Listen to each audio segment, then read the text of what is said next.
کسی اہل حدیث نے مسئلہ بیان کیا ہے کہ اگر شرمگاہ پہ ہاتھ لگ جائے غسل کرتے وضو ٹوٹ جاتا ہے.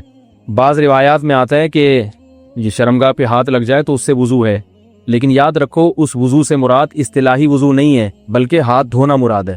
حدیث میں وضو کا لفظ ہاتھ دھونے کے معنی میں بھی استعمال ہوا ہے، کیونکہ عبداللہ ابن مسعود رضی اللہ تعالیٰ عنہ اس سختی سے منع کرتے تھے.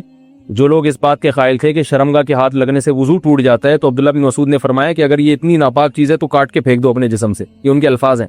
تو وضو کا وہاں کیا مطلب ہے؟ وہ دھونے چاہیے، کیونکہ اس بات کا امکان ہوتا ہے کیونکہ ناپاکی لگی بھی ہو. تو اور کیونکہ حدیث میں یہ بھی آتا ہے اونٹ کا گوشت کھانے کے بعد بھی وضو کا حکم ہے، تو وہاں بھی ہم کیا کہتے ہیں؟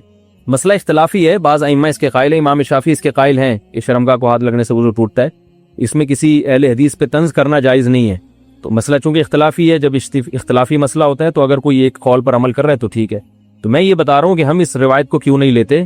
اس کی وجہ یہ ہے کہ یہاں وضو سے مراد ہے اصطلاحی نہیں بلکہ، اور اس کے بہت سارے قرائن ہیں، لیکن ابھی چونکہ وقت بہت زیادہ ہو گیا تو اس لیے میں اس کی زیادہ ڈیٹیل میں نہیں جاؤں گا. اچھی طرح سے استنجا کرنے کے بعد جب جا کر بیٹھتا ہوں تو محسوس ہوتا ہے کہ پیشاب کے قطرے نکل گئے ہیں 1-2. تو حضرت ایسے میں کو قوما تو لگا دیا کریں جہاں لگانا ہوتا ہے. حضرت ایسے میں ناپاکی ہو جاتی ہے یا نہیں، جبکہ یہ میرے ہاتھ میں نہیں ہے؟ اس سے بھی عذاب خبر ہوتا ہے. تو بھائی دیکھو، جب پیشاب کر لیں نا، پیشاب سے فارغ ہو جائیں تو تھوڑی دیر اطمینان سے بیٹھے رہیں، ٹھیک ہے نا. جب اطمینان ہو جائے کہ اب مزید خطرہ نکلنا بند ہو گیا تو پانی ڈالیں اور پتلی گلی سے نکل لیں. دوبارہ اسٹڈی کرنے کی، مطالعہ کرنے کی چندہ ضرورت نہیں ہے، بالکل. وہم ہو، شک ہو، اس سے وضو نہیں ٹوٹے گا. بلکہ شک دور کرنے کا جو سنت طریقہ ہے وہ یہ کہ اپنے ازار پہ تھوڑا سا پانی کی چھینٹیں مارنے شلوار پہ، تاکہ اگر تراوٹ نظر آئے، شیطان وسوسے میں ڈالے کہ یہ تو گیلا گیلا، تو آپ خود بولو بھائی یہ تو میں نے خود ترک کیا ہے. تو یہ وسوسہ دور کرنے کا اچھا طریقہ ہے. تو ایک دفعہ جب اطمینان ہو گیا تو اب جب تک 100% یقین نہیں ہوگا قطرہ نکلنے کا، اس وقت تک وضو نہیں ٹوٹے گا. اتنا یقین ہو جائے کہ آپ قسم اٹھا کے کہہ سکیں کہ میرا قطرہ نکلا ہے یا ہوا خارج ہوئی ہے، قسم اٹھا کے کہہ سکیں آپ. بعض دفعہ وہمی لوگ ہوتے ہیں نا، میں ان سے کہتا ہوں کہ تم قسم اٹھا سکتے ہو کہ ایک قطرہ نکلا ہے؟ کہہ رہے میں سوچ کے بتاؤں گا کہ قسم اٹھا سکتا ہوں کہ نہیں. اس پہ بھی کنفیوز ہوتا ہے کہ قسم اٹھا سکتا ہوں کہ نہیں. تو میں نے کہا یہ اس کی علامت ہے کہ نہیں اٹھا سکتے، کیونکہ اتنا یقین ہوتا تو فوراً قسم اٹھاتے. دیکھو ابھی سورج نکلا ہوا ہے، فوراً قسم اٹھا کے ہم کہہ سکتے ہیں اللہ کی قسم سورج نکلا ہوا ہے. اس میں کنفیوز نہیں ہوتا انسان. تو جب تک اتنا یقین نہ ہو جائے کہ پیشاب کا قطرہ نکلا ہے یا ہوا خارج ہوئی ہے، اس وقت تک وضو آپ کا باقی رہے گا. لیکن وہمیوں کو بات سمجھ میں نہیں آتی ہے، پھر بھی کنفیوزڈ ہی رہیں گے یہ. تو اللہ اس کے رسول نے جب ایک بات بتا دی ہے تو بھائی اس پہ یقین کر لو. بس چپکے سے نماز پڑھو. پھر شیطان کہنا کہ ہو سکتا ہے نکلا ہو، تو بولو نکلا ہوگا تو بھی اللہ قبول کر رہا ہے. ہم نے اللہ سے قبول وانی ہے. جب اللہ قبول کر رہا ہے تو ہمیں یہ سوچنے کی کیا ضرورت ہے کہ نکلا ہے کہ نہیں نکلا، جب اللہ ایسے ہی قبول کر رہا ہے. تو ایک دفعہ اطمینان ہو کہ قطرہ آنا بند ہو گیا، اس کے بعد پھر شک سے وضو نہیں ٹوٹے گا. ہاں بعض یہ جو نوجوان لڑکے ہیں یا کم عمر لڑکے ہیں، یہ پیشاب کرتے ہی اٹھ کے بھاگ جاتے ہیں. تو پیشاب کرنے کے کچھ وقت تک تو بہرحال تری نکلتی ہے، تو ایک دم سے بھاگ گئے تو اس سے شلوار بھی ناپاک ہوگی، وہ جگہ بھی ناپاک ہو جائے گی. تو اگر شلوار اتنی ناپاک ہو گئی ہے کہ جو 5 روپے کا سکہ، اس کی کیا دلیل ہے؟ لوگ اس پہ بھی اعتراض کرتے ہیں. قرآن حدیث میں کہاں لکھے کہ 5 روپے کے سکے کے برابر اگر ناپاک ہو گئی تو وہ ناپاک ہے، اس سے کم پاک ہے. تو یہ بھی کسی وقت بتاؤں گا انشاءاللہ. اس پہ میرا ایک مناظرہ بھی ہوا ہے، ایک صاحب کہہ رہے تھے اس کی کیا دلیل ہے، تو آج تک پھر وہ دوبارہ الحمدللہ انہوں نے دلیل نہیں مانگی. 5 کا سکہ تو چھوٹا ہو گیا، صحیح کہہ رہے ہیں بھائی. وہ پرانا والا سکہ رائج الوقت نہیں، پرانا سکہ جو ہتھیلی کی گہرائی کے برابر ہے. صحیح کیا آپ نے، اچھا ہوا لقمہ دے دیا آپ نے. جو پرانا والا سکہ تھا جو ہتھیلی کی گہرائی کے برابر ہوتا ہے نا وہ سکہ، تو اس سے کم اگر نجاست لگی ہو تو وہ کیا ہے، کپڑے پاک رہیں گے. سمجھ میں آ رہی ہے بات؟ تو فوراً پیشاب کرتے ہی اٹھ کے بھاگ جانا ٹھیک نہیں ہے. پیشاب کرنے کے بعد تھوڑی دیر بیٹھیں، اطمینان کر لیں کہ اب تری آنا ختم ہو گئی ہے، تو بس اٹھ کے چلے جائیں. تو اور ختم ہو جاتی ہے تھوڑی دیر میں. اور اگر غور فکر میں لگے رہیں گے نا وہاں بیٹھ کے تو قیامت تک ختم نہیں ہوگی. یہ بتا دوں گا، قیامت آ جائے گی، پولیس بلوانی پڑے گی آپ کو واش روم سے باہر نکالنے کے لیے، کیونکہ وہمیوں کا کوئی علاج نہیں ہے دنیا میں. یہ طارق مسعود صاحب واہگہ بارڈر سے پہلا ہی سوال ہے جی، محمد وسیم صاحب نے پوچھا ہے. اور ابھی میں کامنٹ دیکھ رہا تھا تو کس نے کہا ہوا تھا کہ میں بڑا ہو کے طارق مسعود بنوں گا. تو خیر آپ جواب عنایت فرمائیں گے. کیا ناپاک کپڑوں کو آٹو مشین میں ڈالنے سے وہ کپڑے پاک ہو جائیں گے؟ نیز دھوبی کو جو کپڑے دیے جاتے ہیں ان کا کیا ہوگا؟ بار بار آ چکا ہے سوال. دیکھیں آٹو مشین میں کپڑے ڈال کے پاک اس صورت میں، بسم اللہ الرحمن الرحیم،